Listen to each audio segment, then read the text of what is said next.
ઓમ શાંતિ। આજની જે આપણી આધ્યાત્મિક વાર્તા છે એ ખૂબ સુંદર વાર્તા છે। કર્મની ગતિ ઉપર પરમાત્મા આપણને સમજાવે છે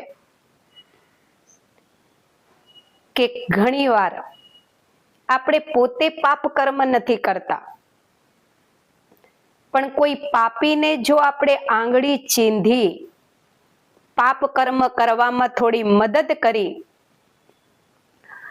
તોય આપણે એના ભાગીદાર બનીએ છીએ। એની ઉપરની સુંદર કહાની છે। એક નગરની અંદર એક રાજાનું રાજ્ય ચાલતું હતું અને નગરની બહાર જંગલ જેવો એક વિસ્તાર હતો। ત્યાં ઝાડ નીચે એક સંત બેઠા બેઠા તપસ્યા કરતા હતા। હવે બન્યું એવું કે એ નગરની અંદર બે ચોર આયા, જેમને રાજાના ખજાનામાં ચોરી કરી, ઘણું બધું ધન લીધું, ત્યાંથી ભાગવાનો પ્રયત્ન કરતા હતા ધન એકઠું કરીને, પણ સૈનિકોની નજર ચોર ઉપર પડી ગઈ તો હાથમાં ધનની થેલીઓ લઈ અને ચોર ભાગ્યા। બે પાછળ પાછળ સૈનિકોય ભાગ્યા। હવે આગળ આગળ ચોર જતા હતા અને પાછળ પાછળ સૈનિકો આવતા હતા। દોડતા દોડતા નગરની બહાર જંગલ જેવા વિસ્તાર સુધી ચોર પહોંચી ગયા, પણ બંને ચોર આપસમાં વાતો કરે છે કે આપણી પાછળ જે સૈનિકો આવે છે એમની પાસે તો ઘોડા છે, એટલે આપણને ટૂંક સમયમાં પકડી લેશે, વધારે આપણે આગળ દોડી નહીં શકીએ, અને જો સૈનિકોના હાથે આપણે પકડી ગયા તો રાજા તો મૃત્યુ દંડ જ આપશે। શું કરીએ તો આપણે બચી જઈએ? કરતા કરતા વિચારતા વિચારતા દોડતા જાય છે, આપસમાં વાતો કરતા। ત્યાં એમની નજર જંગલની બહાર જે ઝાડ નીચે બેઠા બેઠા તપસ્યા કરતા હતા એ સંત ઉપર પડી। જોયું કે ગુરુજી તો આંખો બંધ કરીને ભગવાનનું ધ્યાન કરી રહ્યા છે, એટલે બંને ચોરે વિચાર્યું કે આપણે આ ધન અહીંયા જ મૂકી દઈએ ગુરુજીની પાછળ, સૈનિકો આવશે, ગુરુજીને ધ્યાન અવસ્થામાં જોશે, વયા જશે પાછા, આપણે ઝાડીઓ પાછળ સંતી જઈએ। જેવા સૈનિકો જાય એટલે ઝાડીઓ પાછળથી આપણે નીકળી અને ધન લઈને ઘરે વયા જશું। આમાં બે ફાયદા થશે, એક તો આપણો જીવ બચી જશે, અને માની લો કે સૈનિકોએ ધન ગુરુજી પાસે જોયું અને આ સંતને પકડી જશે તો એને સજા મળશે, આપણને તો મળશે નહીં। બીજો કે છે હા તારી વાત સાચી છે, જીવ તો બચાવવો પડશે, જીવીશું તો બીજી વાર ચોરી કરીશું ને ધન એકઠું કરીશું, પણ જો રાજ્યના સૈનિકોના હાથમાં આપણે આવી ગયા તો મૃત્યુ દંડ નક્કી છે। તો જે ધ્યાન અવસ્થામાં ગુરુજી બેઠા હતા એમની પાછળ ધનની થેલીઓ મૂકી દીધી અને થોડે આગળ ઝાડીની પાછળ બંને સંતાઈ ગયા। થોડી વારમાં રાજાના સૈનિકો આયા, જોયું ગુરુજી ધ્યાન અવસ્થામાં બેઠા છે, નજીક આયા તો ગુરુજીની પાછળ જે ધનની મોટી મોટી થેલીઓ પડી હતી એની ઉપર સૈનિકની નજર ગઈ। એક સૈનિકે કીધું કે મંત્રીજી દેખો સેનાપતિ, આ ધનની થેલીઓ તો આ બાપુની પાછળ પડી છે. એનો મતલબ કે આ જે સંત છે એ ઢોંગી છે. પહેલા તો એના કોઈ સાથીને લઈને રાજમહેલમાં ચોરી કરવા આયા, ધન લઈને ભાગ્યા, અને હવે જ્યારે પકડી જવાની બીક લાગી ને તો દેખો બેસી ગયા ધ્યાન કરવા. સેનાપતિ, મંત્રી, સૈનિકો ગુરુજીની નજીક આવ્યા. ગુરુજી જે ધ્યાન અવસ્થામાં બેઠા હતા એમને જગાડ્યા. જગાડીને કે છે, બહુ ધતિંગ, બહુ ઢોંગ કરવાની જરૂર નથી.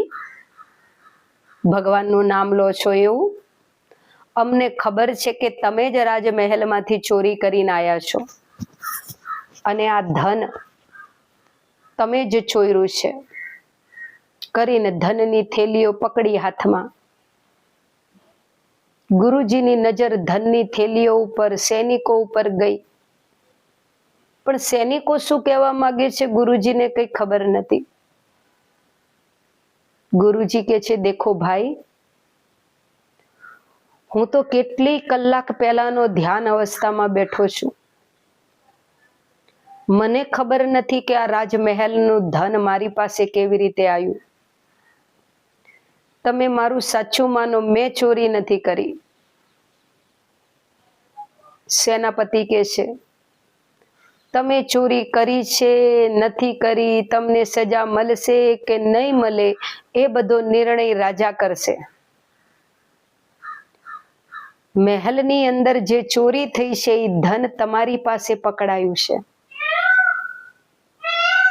માના તમે ચોર છો. એટલે ચલો રાજમહેલમાં. કરીને ગુરુજીને જબરજસ્તી સૈનિકો પકડી અને રાજ દરબારમાં લાયા. રાજાની સામે ગુરુજીને ઊભા કરી દીધા. સેનાપતિ કે છે, ગુરુજી, અંધકારનો લાભ લઈ અને આ ગુરુજી અને એમનો કોઈ બીજો સાથી, બે વ્યક્તિ હતા ચોર. આપણો રાજ્યનો ખજાનો લઈને ભાગતા હતા, અને ખબર પડી ને કે હવે અમે એમનાથી બહુ દૂર નથી, પકડી જવાની બીક લાગી ને એટલે એમનો એક સાથી તો નાહી ગયો. પણ આ પોતે ઝાડ નીચે ભગવાનનું ધ્યાન કરતા હોય એવો ઢોંગ કરીને બેઠા હતા. અને આપણા જે રાજમહેલના ભંડારામાંથી જે ધન ગયું છે ખજાનામાંથી, એ એમની પાસે પડ્યું હતું. દેખો રાજાજી, આ ધનની થેલીઓ અમે એમની પાસેથી જ લાયા છે. કરીને સેનાપતિએ ધનની થેલીઓ સામે મૂકી રાજાની, અને ગુરુજીને ભર રાજ દરબારમાં રાજાની સામે ઊભા કરી દીધા. રાજાએ કીધું ગુરુજીને કે દેખાવમાં તો તમે કોઈ સંત હોય એવું લાગે છે, પણ રાજમહેલમાં તમે શું કામ ચોરી કરી? તમે જે ચોરી કરી એનું કારણ બતાવો. ગુરુજી કે છે રાજાજીને કે રાજાજી, હું કાંઈ જાણતો નહીં કે તમારું રાજમહેલનું ધન મારી પાસે કેવી રીતે આવ્યું, કોણ ચોર છે, કોને ચોરી કરી છે, હું નથી જાણતો. હું તો વહેલા અમૃત વેલાથી ધ્યાનમાં બેસી ગયો તો 3 વાગ્યાનો, ઈશ્વરની યાદમાં બેઠો તો. અચાનક તમારા સૈનિકો આયા, મારી પાસે તમારું ધન પડેલું જોયું અને મને ચોર સમજીને લઈને આવી ગયા. રાજાજી કે છે, દેખો ગુરુજી, ધન તમારી પાસેથી મળ્યું છે તો તમે ચોર તો કહેવાય છે. કારણ કે તમે જો ધન નથી ચોર્યું તો રાજમહેલની અંદર જે ચોરી થઈ એ ધન તમારી પાસે કેવી રીતે પહોંચ્યું? મતલબ તમે ચોરી કરી છે પણ તમને હવે દંડની બીક લાગે છે ને, સજાની, એટલે તમે જૂઠું બોલો છો. કેસરી કપડાં પહેરી અને સંત છો એવું ધતિંગ કરો છો સજાથી બચવા. ગુરુજી બે હાથ જોડીને રાજાને કહે છે, રાજાજી સાચું કહું છું, મેં નથી ચોરી કરી. પણ રાજા એક પણ વાત ગુરુજીની માનવા તૈયાર નથી અને ભર દરબારમાં રાજા આદેશ આપે છે કે રાજ્યના ભંડારામાં ચોરી કરવાની કોશિશ કરી છે તો એવી કડે તે કડી સજા આપવાની છે કે નગરની અંદર કોઈ પણ વ્યક્તિ ફરી રાજ દરબારની અંદર ચોરી કરવાનો પ્રયત્ન ન કરે મહેલમાં. તો કડે તે કડી સજા આ સંતને આપવામાં આવશે. અને થોડી વાર પછી રાજાએ સજાનો એલાન કર્યો કે જે હાથેથી સંતે ચોરી કરી છે સંતનો એ હાથ કાપી નાખવામાં આવે. સૈનિકો આયા તલવાર લઈને સંતના હાથને કાપી નાખવા માટે. સંત બે હાથ જોડીને રાજાને કહે છે, રાજાજી તમે મારી વાત ઉપર વિશ્વાસ કરો, ભગવાનની સોગન ખાઉં છું, મેં નથી ચોરી કરી. મારે શું જરૂર છે ધનની? હું તો સંન્યાસી છું. 2 ટાઈમ મારે જે ભિક્ષા જોઈએ છે એ મને મળી રહે છે, પહેરવા વસ્ત્ર મળી રહે છે. શું જરૂર છે મારે તમારા મહેલમાં ચોરી કરવાની? તમારું ધન મારી પાસે કેવી રીતે આવ્યું હું જાણતો નથી. તમે મને ખોટી સજા ના આપો. તો રાજા કહે છે, દેખો ગુરુજી, ધન તમારી પાસેથી મળ્યું એનો મતલબ ચોરી તો તમે કરી જ છે. તમારા 2 હાથ કાપી નાખવાની સજા તમને આપવામાં આવી છે. પણ તમે આટલી બધી વિનંતી આજીજી કરી રહ્યા છો તો હું તમારી ઉપર થોડી દયા ખાઈ શકું. તમારા 2 હાથના બદલે તમારો 1 હાથ કાપવામાં આવશે જેથી તમને ઓછી તકલીફ પડે. અને સૈનિકોને કહે છે, સૈનિકો, રાજ દરબારની અંદર જ આ ગુરુજીના 1 હાથને કાપી દેવામાં આવે જેથી નગરના બધા લોકો જોવે અને ક્યારેય કોઈ સાહસ ન કરે મહેલમાં ચોરી કરવાનું. ગુરુજી રાજાને કગરતા જ રહ્યા. 2 સૈનિકો આયા, એકે ગુરુજીના હાથને ઝાલી રાખ્યો અને બીજાએ ફટાકથી તલવારથી ગુરુજીના હાથને કાપી દીધો. અનહદ વેદના થવા લાગી. ગુરુજી રડવા લાગ્યા, દુખી થઈ ગયા અને ગુરુજીનો 1 હાથ કપાઈને નીચે જમીન પર પડ્યો. રાજાએ કીધું, ગુરુજી, તમે જે રાજમહેલમાં ચોરી કરી હતી એની સજા તમને મળી ગઈ, હવે તમે અહીંયાથી જઈ શકો છો. 1 હાથ કપેલો, લોહી લુહાણ ગુરુજી, વેદના થઈ રહી છે અને રડતા રડતા દુખી અવસ્થામાં રાજમહેલથી બહાર ચાલતા ચાલતા જંગલ જેવા વિસ્તારમાં પહોંચ્યા. જેમ જેમ સમય વધારે જતો ગયો એમ એમ હાથમાં વેદના ઓર વધતી ગઈ. એટલી વેદના વધી ગઈ, હાથમાં એટલી વેદના વધી ગઈ કે ગુરુજી હવે સહન નતા કરી શકતા. તો ગુરુજી 2 હાથ જોડીને ભગવાનને પ્રાર્થના કરે છે, હે પરમાત્મા, હું જ્યારથી સમજવા શીખો ત્યારથી તમારી આરાધના, પૂજા, પાઠ કરું છું, નીતિથી જીવન જીવ્યો છું, ક્યારેય જૂઠું નથી બોલ્યો. ચોરી કરવી તો એક કોર રહી, ક્યારેય કોઈનું લેવાની ભાવના નથી રાખી, ક્યારેય હું જૂઠું નથી બોલ્યો, તોય ભગવાન તમે મને આવી સજા કેમ આપી?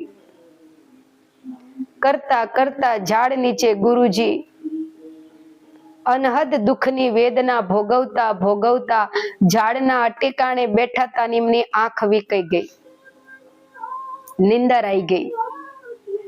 જેવી નીંદર આવી ગઈ, ધ્યાન અવસ્થામાં એમને ભગવાનને જોયા. ભગવાન ગુરુજીના મસ્તક પર હાથ ફેરવી રહ્યા હતા, પ્યાર કરી રહ્યા હતા ગુરુજીને, એવો ગુરુજી અનુભવ કરતા હતા. અને જેવા ભગવાનને જોયા એટલે તરત જ સપનામાં પણ ગુરુજી ભગવાનને કહેવા લાગ્યા, ભગવાન તમે તો અંતર્યામી છો, જગતના નાથ છો, તમે તો જાણો છો કયો જીવ ધરતી પર શું કાર્ય કરી રહ્યો છે, તમે જાણો છો ને ભગવાન મેં ચોરી નથી કરી, તોય તમે મને કેમ બચાવવા ના આયા? વગર ગુનો કરે મને કેમ સજા મળી? ભગવાન કે છે, દેખ બેટા, ધરતી પર કોઈ પણ જીવ હોય એ વગર ગુનો કરે કોઈ દી દુઃખ ભોગવતો નથી. જરૂર એને કોઈ ને કોઈ ગુનો પાપ કર્યું હોય તો જ એ દુઃખ ભોગવે. તુંય જે બેટા વેદના ભોગવી રહ્યો છે, દુઃખ ભોગવી રહ્યો છે, એ તારા કરેલા કર્મનું ફળ છે. ગુરુજી કે છે, ભગવાન જ્યાં સુધી હું જાણું છું ત્યાં સુધી મેં બીજા વ્યક્તિઓને પાપ કર્મથી પાછા વાર્યા છે, તો મેં પોતે પાપ ક્યાંથી કર્યું હોય? હું નથી માનતો મેં કોઈ પાપ કર્યું હોય એવું. ગુરુજી કે છે, બેટા તારું જે આ પાપ છે એ તારા આ જન્મનું નથી, આથી એક આગળનો જન્મ છે એ જન્મનું છે. ગુરુજી કે, ભગવાન મેં આગળના જન્મમાં શું પાપ કર્યું હતું? ભગવાન કે છે કે આગલા જન્મની અંદર તું એક કઠિયારો હતો, જંગલમાંથી લાકડા કાપીને આવતો તો ભારો લઈ, સામે તને એક દોડતી દોડતી ગાય મળી અને ગાય તારી આગળથી પસાર થતા થતા દોડતી નીકળી ગઈ. થોડી વાર થઈ એટલે પાછળ તને એક કસાઈ મળ્યો. કસાઈએ તને જ્યારે પૂછ્યું કે તમે અહીંયાથી ગાયને જતા જોઈ છે, કારણ કે બે રસ્તા પડતા હતા એટલે કસાઈને ખબર નથી પડતી કે કયા રસ્તે ગાય ગઈ હશે, જમણા રસ્તે ગઈ હશે કે ડાબા રસ્તે ગઈ હશે. તો જ્યારે કસાઈએ તને પૂછ્યું કે કઠિયારા તું જંગલ બાજુથી આવે છે, તે ગાયને જતા જોઈ, ત્યારે તમે જમણો હાથ કરી લાંબો અને કસાઈને જવાબ આપ્યો તો કે આ રસ્તે ગાય ગઈ.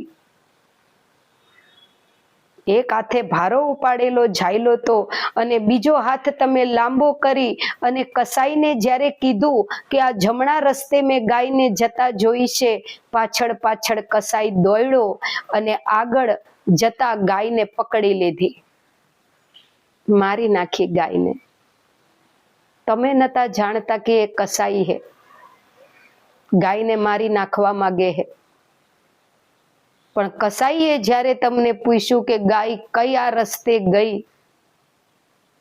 તો જો તમે એને ડાબો રસ્તો બતાવ્યો હોત, ડાબી બાજુનો, તો કસાઈ ગમે એટલું ડાબી બાજુ દોડ દોડ કરત તો એ ગાય હાથમાં ના આવત.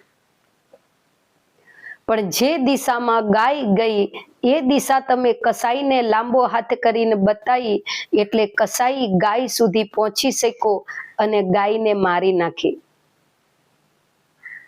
ગાયને કસાઈએ મારી, પણ તમે બતાવી ત્યારે મારીને, એટલે થોડું પાપ તમારા ખાતામાં લખાઈ ગયું. જે હાથ લાંબો કરી અને તમે ગાયને મોતના ઘાટે ઉતારી, એ તમારા કર્મના ફળ સ્વરૂપે બીજા જન્મમાં તમારો એ હાથ કપાઈ ગયો. તમારા કર્મનો હિસાબ પૂરો થઈ ગયો. બેટા, આ ધરતી પર જેટલા પણ માનવ છે એ જીવનમાં ચાહે સુખ ભોગવે છે કે દુઃખ ભોગવે છે, પણ દરેક પોતાના કર્મને અધીન જ ભોગવે છે. હું કોઈને દુઃખ આપતો નથી. તમે આંખેથી, મુખેથી, કાનથી, હાથેથી, પગેથી, મનથી, બુદ્ધિથી, ચાહે તમારી બાહ્ય ઇન્દ્રિયો દ્વારા કે ચાહે તમારી સૂક્ષ્મ ઇન્દ્રિયો દ્વારા તમે જે કંઈ કર્મ કરો છો બેટા, એનું ફળ બીજે જન્મની અંદર તમારે શરીર દ્વારા જ ભોગવવું પડે છે. આ તમારા કરેલા કર્મનું ફળ છે. તો આ વાર્તા જે આપણે સાંભળી એ આધ્યાત્મિક વાર્તાનો સાર શું છે કે ઘણીવાર એવું બને છે કે આપણે પોતે કોઈ પાપ નથી કરતા, પણ કોઈ પાપીને જાણે અજાણે આપણે થોડી મદદ કરી દઈએ. અને પાપીને જ્યારે જાણે અજાણે આપણે થોડી મદદ કરી દઈએ છીએ ત્યારે આપણે પોતે પાપના ભાગીદાર બની જઈએ છીએ. તો વિચારો કે મારું એક એક કર્મ પુણ્યના ખાતામાં જમા થવું જોઈએ. જો પાપના ખાતામાં જમા થશે તો આજ નહીં તો કાલ મારે ભોગવવું પડશે. તો આ વાર્તા આપને કેવી લાગી? જો સારી લાગે તો મિત્રોને શેર કરશો, કોમેન્ટમાં જણાવશો. અને ગઈકાલે આપણી જે કઠિયારાની વાર્તા હતી એ વાતાવરણના હિસાબે કે ખબર નહીં કોઈ પણ ડિસ્ટર્બન્સ થયું વિડીયોમાં, એટલે આગળની અડધી વાર્તા આપ સાંભળી ન શક્યા. એ બદલ સોરી, માફ કરશો. બાકી આવી જ સરસ આધ્યાત્મિક વાર્તાઓ આગળ પણ અમે તમને સંભળાવતા રહેશું. અને સમય લઈ અને આપ અવશ્ય સાંભળો. જે કંઈ અંદર સાર તમને સારો લાગે એ જીવનમાં લો અને જીવન સારે તે સારું બનાવવાનો પ્રયત્ન કરીએ. ઓમ શાંતિ. ધન્યવાદ.